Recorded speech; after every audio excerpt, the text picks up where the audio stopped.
All right, in that last menu video, you heard me talk about either shooting in a stills mode or in the movie mode.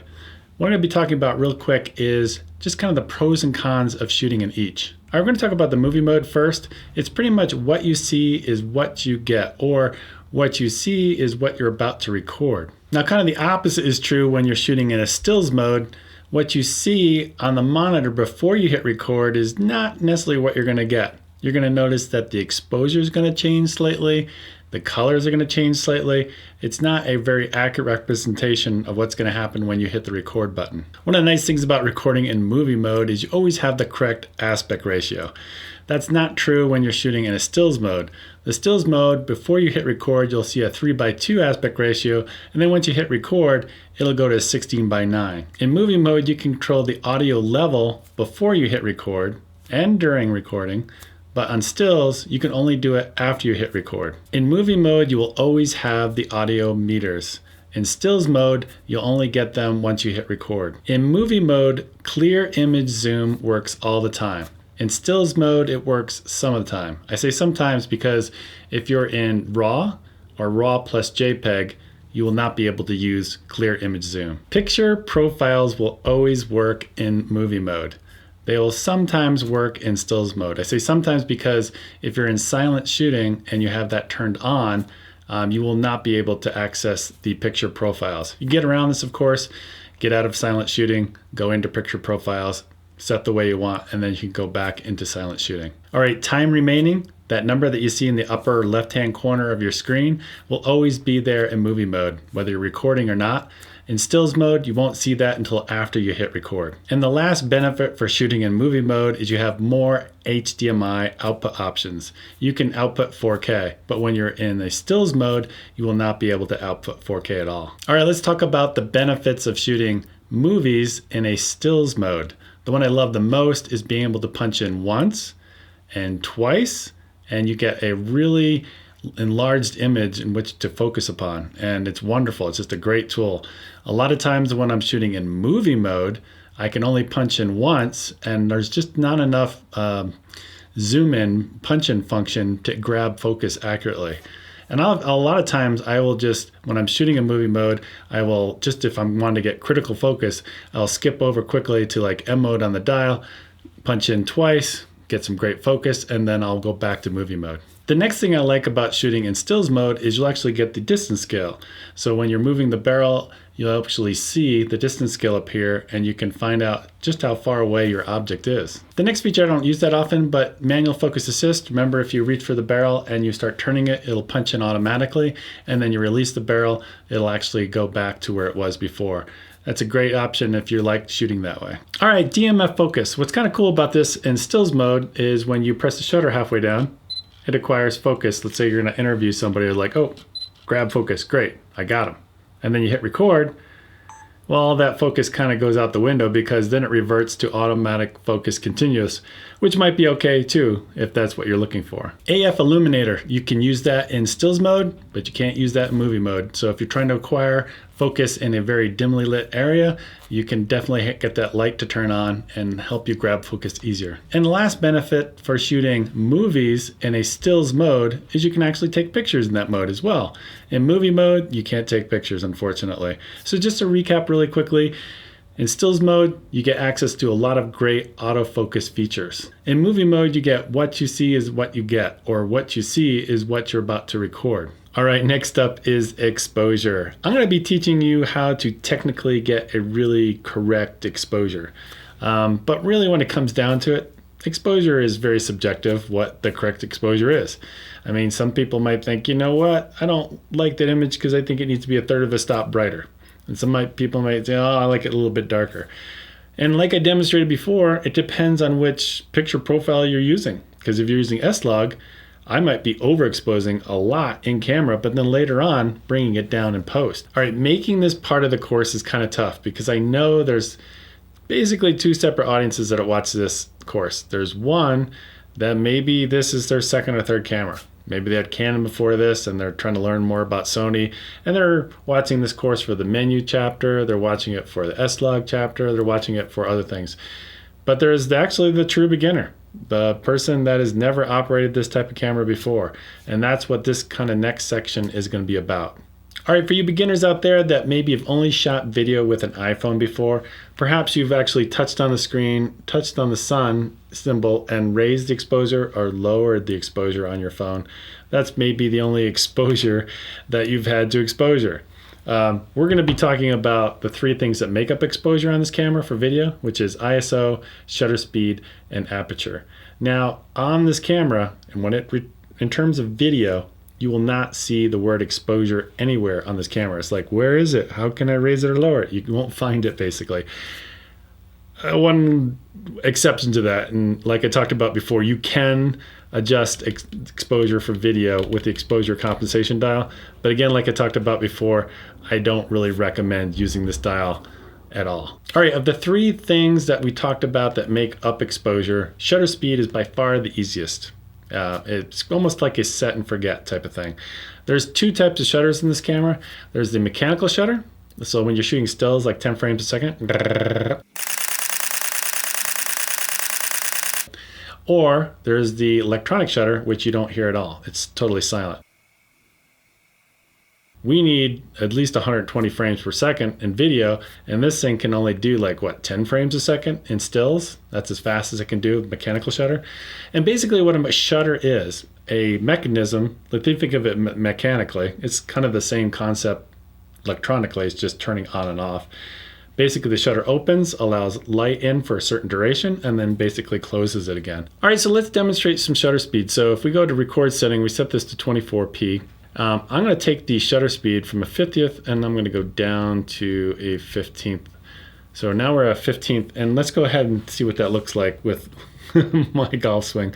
As you can see, there is a ton of motion blur, because basically what's happening is that electronic shutter is basically turning on and off, and it's allowing a 15th of a second of light basically to hit it. And during that time, you can see from here, there's a lot of motion blur in my golf swing. And it doesn't look right. It doesn't look natural. So now we're going to go into the shutter speed, and we're going to change this to a 50th of a second. We've hit what's called the 180-degree roll. And simply put, you take the record setting of 24p, the 24, just double it. And that gives you 48. The closest thing we've got in terms of shutter speed is a 50th.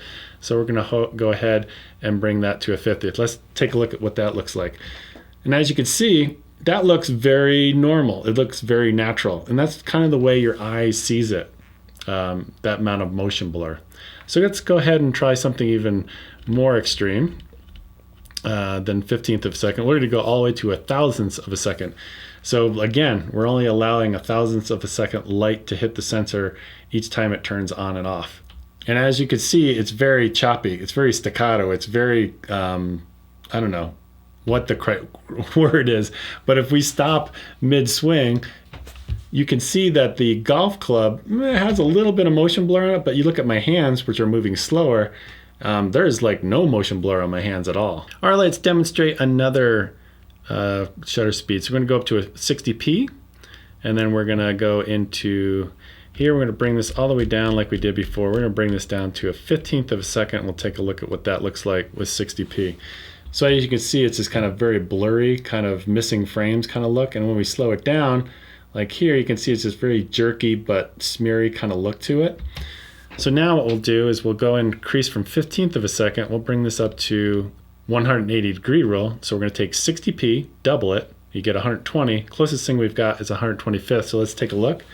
Here's normal speed, and it kind of looks a little choppy, but not too bad. But when we slow it down, it looks perfect. This is the way your eye would normally see it. It looks perfectly smooth. All right, let's do another example of shutter speed. So let's go all the way to 120p. We're actually going to keep the shutter where it is at 125th. Let's go ahead and take a look.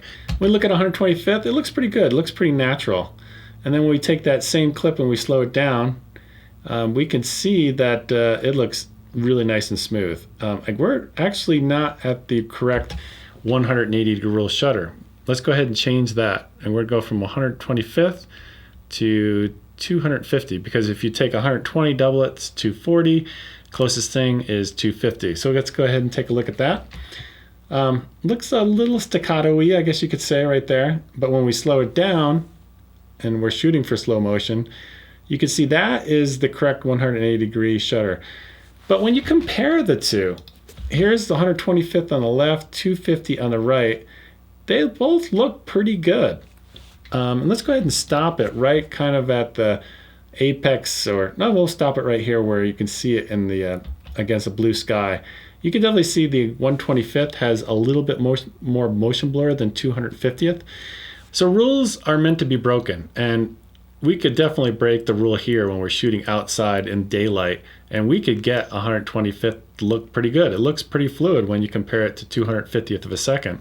So if you're light challenged and you don't have enough light, because what's happening is we're only opening and closing that shutter at a 250th of a second, which is not allowing much light in, which means we're going to have to bring up or change our aperture or bring up our ISO, which we're going to cover more about later. So if you ever find yourself in a situation where you're light challenged and you need more light, you could try 125th, because I think the amount of motion blur you get there actually looks pretty decent. Also, you might shoot at 125th indoors, depending on the lights, because a lot of times when you change the shutter speed around, you can find the sweet spot at which those artificial lights are synchronized to, basically, so you can avoid banding. So if we're shooting at 250th indoors for 120p and you're getting a lot of banding, you might want to move that down and try different locations, maybe just 160th, 200, and find out where it kind of matches that frequency to get rid of that flickering and banding effect that you might have. All right, just to recap shutter speed, basically shutter speed does two things for you. The first one is creative, which is motion blur, which we've already discussed. The second one's more technical, and it's just basically how much light it allows in. So as I increase the shutter speed number, as you can see, I'm up to 1/500th of a second, it's very dark, and as I bring it down, it gets very bright. Of the three elements that make up exposure, ISO will probably get you in the trouble the fastest. It's the one that can degrade your image if you're not careful. Now there's sometimes that you can bring your footage in and it might look clean, and then sometimes it might not.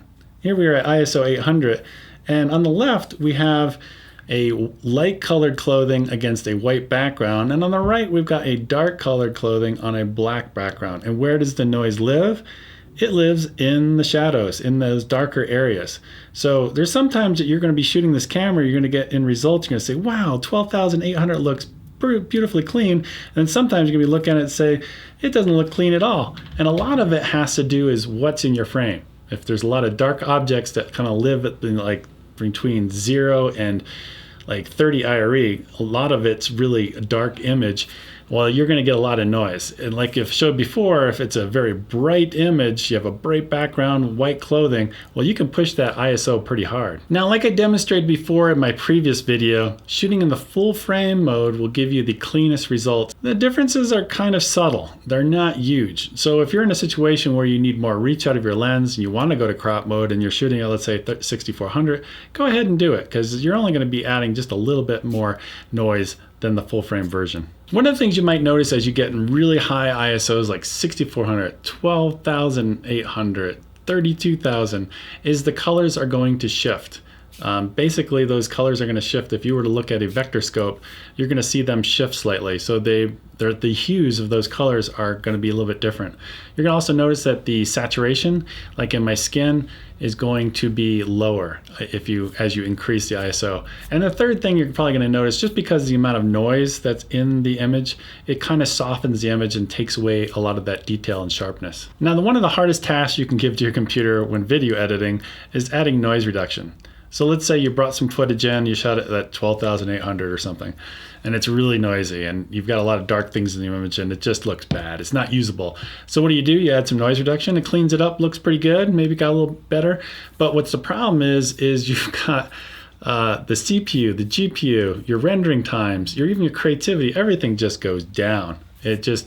Things become slower, you're skipping frames, and it's just a big hassle. The best thing to do is try to get it right in camera. If you've got a controlled lighting situation, maybe bring up some ambient light, maybe change the wardrobe. Try to get it to the point where you can lower the ISO by maybe adding more light, and that'll save you some nightmares in post if you have somewhat of a wimpy computer. So like I said before, shutter speed, we've pretty much set that one. So we got two other ones. We got aperture and ISO. So which one do you change first? Like I said before, you want to shoot pretty much with the lowest ISO. Right here, as you can see, we're at ISO 100, but the image looks really dark. So I could either bring up the ISO, or what's better is really to change your aperture first. Now it depends, and we're going to talk about depth of field later, but if I would bring down your aperture first, and then if you needed more light, then I would start bringing up your ISO until you get a properly exposed image. Now if you did that exercise that I talked about in the very first video, where I said just take your camera, if you haven't changed anything, it's fully auto the way it came out of the box, and go shoot around your house. Shoot some dark spaces, go light spaces, and bring in your computer and see what happened. You might have noticed some of the images looked really good, and some of the images might look really noisy. You might have chosen a bad combination of like f-stop, shutter speed, and all that stuff. So let's take a look here. So here's our example from before. I'm f2.8 ISO 160. And then if I change the ISO to auto, and then I go in here to exposure mode and go back to where the camera came, which I believe was in program auto, let's take a look at what it decided to do. Here, you can see it's at f2.8. You see, I can try changing the aperture. It doesn't do anything for me. And I don't know what the ISO is. My guess is it's probably around 160 like we had before. So in this instance, it made some pretty good decisions. But like I talked about before, when you're in program auto, sometimes it just doesn't make the best decisions. And if you looked at some of your footage, you probably noticed some really grainy, noisy images that you got. All right, so we talked about shutter speed. That's pretty much set and forget. We talked about ISO, tried to keep it as low as possible. That leaves aperture. An aperture of the three is probably your most creative tool that you have. It controls your depth of focus, your depth of field, basically. I'm going to demonstrate that with this blower here in a second. But what I want to say is, I could show you a Wikipedia page and try to explain all the math and try to, say at this distance, at f1.8, what's your depth of field? I'm not going to do any sort of depth of field calculators because I don't even understand the math. It's pretty complex, understanding how to calculate all that stuff. So what we're going to do is I'm just basically going to demonstrate what depth of field is with this particular lens. So if I take the blower and then I focus, let's say, on the background, there's the background. I'm just doing this all manually. And if I go back to the blower, let's say right about there, and I've got focus peaking on so I can kind of see what I'm doing. So what I'm going to do is I'm going to make sure that the ISO is on auto. And what I'm going to do is actually I'm going to focus between the two objects. I would say maybe right about here. And what I'm going to do is increase the f-stop number, which should increase the depth of field, which should make both of these objects, which are only like maybe 10 inches apart, both in focus. So let's go ahead and increase. So we'll go up to like f8 to begin with. And they're both still out of focus, especially the chart in the background. Go up to like f16, f18, and f22. And as I can see, focus peaking wise, the blower is in focus and the background is also in focus. So what's happened is as I've increased the f-stop number, it's increased the depth of field or your depth of focus, however you want to talk about it. Now, if you have a lens like this, it's the 55mm 1.8 to f22, and you're a brand new beginner to this, the best example I can give to you to explain how not to be confused of these numbers, because you might be thinking f22 like we have here is must be a very large opening, and then f1.8 must be a very small opening. Well, it's not. It's actually quite the opposite. Think of it as like a zero entry swimming pool for little kids that come in and safely can get into the water. Well, if the kids go in a couple of inches, think of that as like f2. So f2 maybe equals 2 inches, very shallow. There's not much depth of field there. So if you're filming somebody, let's say like 10 feet away on a lens like this, the 70-200, they might only be like 2 inches of depth of field. But then if you go to the deep end of the pool and it's 22 feet deep, think of that as f22, that depth of the pool, depth of field, depth of focus basically becomes much larger. So pretty much everything becomes in focus. Or I have another exercise for you. I think this is a good exercise to do if you do a lot of interviews. Take a measuring tape, bring it out about 6 feet, and take a lens like the 55 at 1.8 and put it at 1.8. And then put peaking on your camera. And then take, on manual focus, just move it around that 6 foot mark. And that might be very typical to where you set the camera a distance from the actual person who is being interviewed. and you want to understand how much of that is going to be in focus. And let's go ahead and take a look. I ran this example myself. So I've got two views here. The lower right has the peaking turned on, and as you can see on the large image, that is without peaking. And you get an idea, and you see I just punched in. You can see I've got about, I don't know, about 2, maybe 3 inches of stuff that's really in focus. So I don't know, about maybe that much. So when you're filming somebody and you want to get their eyes in focus, and they're about 6 feet away from the camera, and that depth of field is moving about that much, they don't have to move much like this. Like if they move in, remove their glasses to make a point, you don't want to be shooting at f.8 because when they do that move like that, then they're going to be out of focus. And right now I'm filming at f5.6 and I can move in and out quite a bit. So what you want to do is move your aperture to 5.6, put on like focus peaking like I talked about in that exercise, and understand how much larger that becomes. And do that with all your different lenses at kind of, I would say, the typical, wherever your typical interviewing distance is. And I think that's a great exercise because with that kind of knowledge going into an interview, you're like, well, I know this person moves around a lot. I might want to be at 5.6, or this person doesn't move much and I really have kind of a nasty background. I want to blur all the way out. And I know that person's not going to move at all. He's like a rock. Well, go ahead and shoot at f1.8. Go ahead and set your focus. And like I demonstrated before, on this new camera, I'm kind of changing my ways. Before in interviews, I would always do manual focus, kind of find out the sweet spot. But now with autofocus on this camera being so good with face detection, I'm shooting at like f1.8 sometimes because the autofocus is so good. All right, let's say you're setting up for an interview for a CEO. And the CEO does not have a handler. Usually they have somebody who will be around. Somebody will be around with you while you're trying to find a location, maybe at, let's say it's a vineyard, for instance. And you can say, hey, can you go ahead and stand where the CEO is going to be? I can get my camera settings adjusted just right. But let's say there's nobody there. So you reach into your bag and you grab like a gray card like I have here, and you go ahead and zoom in on the gray card. Maybe it's you're putting it on a seat where he's going to sit down, and you got your lights set up. Lights are shining on the gray card. If you go in and you get the light meter to where it is right here at 0.0, you're going to be really close. Like for instance, we're at 50th of a second f4 because I know, or I think I know, the CEO is not going to move around that much, and ISO 400. So when I say he's not going to move around that much, I'm using manual focus and I'm not using any sort of autofocus. Let's say the CEO comes in, you take the gray card out, he's standing there and you can see, wow, he's really animated. He's moving around a lot and he's going in and out of focus because you have it set to manual focus. So what do? So you raise the f-stop number from f4 to 1, 2, 3 steps. And those 3 steps equals 1 stop because they're each a third of a stop. So now we're at 5.6. He can move around a lot, but unfortunately now it's too dark. Well, you don't want to go grab the gray card and hey, CEO, can you hold this up in front of your face? You don't want to do that. It's kind of embarrassing. But it's all mathematical. This relationship between ISO, shutter speed, and aperture are all mathematically related. So you can fix this issue really easily by taking your ISO and raising it 1, 2, 3.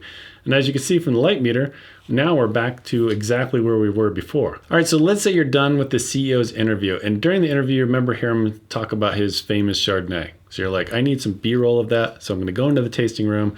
There's a bartender behind the bar. You don't have your gray card. It's okay. You got everything set up. You're telling the bartender, hey, can you pour it into this nice glass? And you've got everything set up. Let's say you're at 50th of a second, f2.8, because you want nice shallow depth of field, and you're at ISO 200, nice and low. So it should be a nice clean image. But then you start thinking, wait, before you pour, I want to do this in slow motion. Instead of using slow and quick, you're going to do it this really fast. You're going to go into the menu and you're going to go from 24 up to 60p.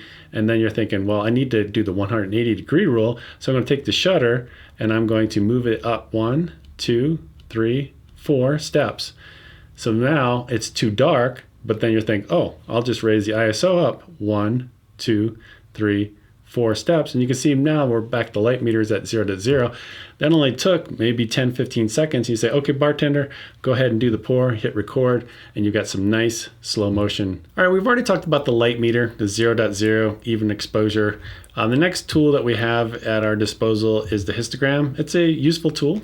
I don't use it all the time, but let me explain what it is if you don't know already. Basically, that you see here, we've got another chart. It's one of these things you can actually fold up, similar to the gray card we just used, but it's got black, gray, and white. And as you can see, we have 3 spikes on the histogram. There's a black spike on the left, so how to read the histogram is black's on the left, white is on the right, and obviously gray is in the middle. And what's great about this chart for demonstrating this is I can zoom in, and I'm just going to basically fill the frame just with gray, and as you can see, the light meter says it's 0.0. The histogram says that gray patch is pretty much in the middle. At the bottom to the top part of the histogram graph, what does that mean? That's basically your quantity of pixels. And as we can see, we don't have any white pixels and we don't have any black pixels. So as we zoom out a little bit, let's include just a little bit of black and a little bit of white. And you can see the quantity of pixels of white and black are very small in relationship to the gray. And as we zoom all the way out, as you can see, they even out. All right, we've already talked about zebras before, but I wanted to go ahead and demonstrate it right now because we got this great chart and how it relates to the histogram. So as you can see on the histogram, nothing is clipping. There's nothing all the way to the right. And usually when you see pixels stacked up to the far right, that means you're probably losing detail and you're probably clipping something. And if we go all the way in, like we talked about before, we can see that we've got a 0.0 right here. So we know that's properly exposed. We go all the way out. We introduce some white, so now you can see that's gone up 1/3 of a stop, but nothing's clipping. But if I go ahead and turn on the zebra display, which I had set to 100 plus, you can see now there's a little bit of zebras going on right there. And you're like, well, wait a minute. The histogram doesn't show anything's clipping, but that does. The only thing I can understand from the test that I've done to explain this is this histogram pretty much goes from 0 to 109 IRE when you're in the video mode. So this patch that you see here is above 100. It's 100 plus. It's showing you what the 100 plus is. So that's why we're seeing zebras here, but we're not seeing clipping on the histogram. Something that you might not realize is creative styles and picture profiles can affect your exposure. So let me demonstrate really quickly. You can see we're on standard. We've got a little bit of clipping right there. You can see some zebras. If I go to neutral, it's like, whoa, that changed a lot. And you can see down here that the contrast has not changed. I've got these all at zeros. And you can see there's a lot of clipping right there. I changed to portrait. There's not much at all. In fact, portrait of all of them, we're going to discuss this more later, is probably the one that has the greatest dynamic range out of all of them.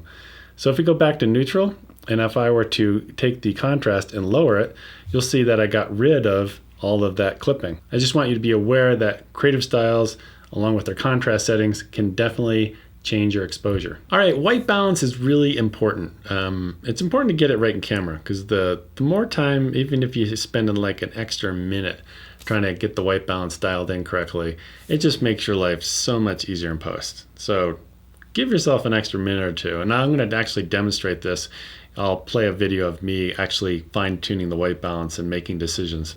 Let's go ahead and press our custom preset button for white balance. The first one is automatic white balance, and actually this camera does pretty well compared to the previous original A7S camera. It didn't do that well. Even outside it wasn't making great choices. But whatever they've done, this is definitely improved, and we're actually going to use this as a tool later. And then it's got a bunch of different presets. So if you're outside, that would be daylight, if it's shade or cloudy. And then as you move indoors, you've got incandescent. That's more of your warmer light. As you can see, it's turned blue here because it's trying to compensate for that. But that would be kind of like an old style light, like a non-fluorescent or non-LED. It's the one with an actual filament, like Edison created.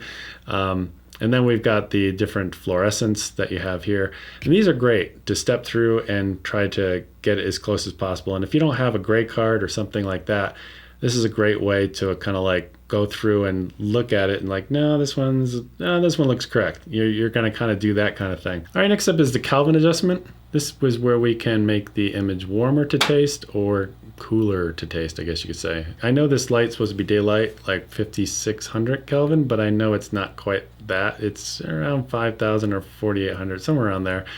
And usually these LED lights and fluorescent lights, you have to pull towards or away from green into magenta to get rid of usually a little bit of a green cast. This particular light doesn't have that much of a green cast in it, so I actually leave it at 0. So that's how you adjust your Kelvin adjustment. The next three are custom presets that you can actually create. And we're going to go ahead and create 2 of them. Hit the enter button or the center of the jog wheel. And you'll see that black circle comes up. And just go ahead and press the button again. It's going to take a picture. And it's going to give you 2 numbers. This is a little confusing. The number on the bottom is what it says it should be, based off of the gray, which is saying it's 5100, and there's no green or magenta shift or tint to it. And what you see above that number, you can see I've already done this once before. I put it to register 1, but I actually don't want to put it in register 1. I'm going to put it in register. I'm going to cursor over to the number 2, and then I'm going to hit the enter button. So number 2 now has 5100. I'm going to do the same thing again. I'm going to go ahead and go to set, but this time I'm going to do it to the white area. And let's see what it comes up. Now it says that it's 4700, so it's 300 degrees cooler, I guess you could say. So I'm going to put this in register number 3. So let's go ahead and go back to here. I'm going to toggle between 2 and 3, and to my eye that looks warmer and that looks pretty neutral. That looks pretty good. Now remember when I was talking about how automatic white balance in this camera works really well? I use this as a tool because why I set it to 3 is if I move to set and I don't press anything, the difference when I bounce back and forth between 3 and set, nothing's happening. It's not changing the white balance. But when I go from set and I go down to automatic white balance, then the change actually happens. So if I go from automatic white balance to set, nothing happens. So this gives me a way to toggle between 3 and automatic white balance. So this gives me a way to see which one's better. So I'm going to go to 3 and it just changed. I go to set, it doesn't change, but I go to automatic white balance, it changes. And as I toggle between the 2, it's really hard to tell any difference, but I would say probably 3 is a little bit cooler, and automatic white balance is actually maybe a little bit better. So I'm going to go back to 3, and I can't change it here, but I know it's 4700 and basically 00. And I'm going to go up to Kelvin, and I'm going to pretty much set it to 4800. Now, unfortunately, once I'm at 4800, I can't bounce back between the Kelvin adjustment and automatic white balance easily. So now I think I've got it dialed in pretty well. All right, you can see I'm in a gymnasium, and you can see I'm going to do an automatic white balance on the wall. You can see I took it right on the wall there, and you can see it's 3300 and it's a -2 green, or going towards magenta 2. And as you can see, what I'm going to do here is I'm going to bring up the 3 where I registered it. And I'm going to go between automatic white balance, which looks pretty good. Go back to 3, and I'm like, well, maybe at 3300 or automatic white balance. And then what I'll do here is I'm going to go into the Kelvin adjustment and kind of curse around, because I know it's going to be somewhere around 33. And I'm going to be looking at the whole image, like the gym floor. I don't want that too warm. I also want the skin to look correct. And I also want the white walls to look white. So I'm just going to bounce around until I find the correct Kelvin adjustment, because I don't want to keep it on automatic white balance, because if I move the camera around or I zoom in and zoom out, then it might change the white balance, and when I try to go from a tight shot to a wide shot, things won't match up and it just becomes a nightmare. So I'm trying to dial in, like you see I'm at 3200, 34, 33, just inching up and down just to find out where I think the best white balance looks. Just to recap white balance, I just want to say that the automatic white balance of this camera's gotten better. And if you're shooting indoors in a difficult lighting situation, spend the extra maybe minute or 2 just bouncing around like I showed here to try to fine tune it the best you can. It'll save you a lot of time in post.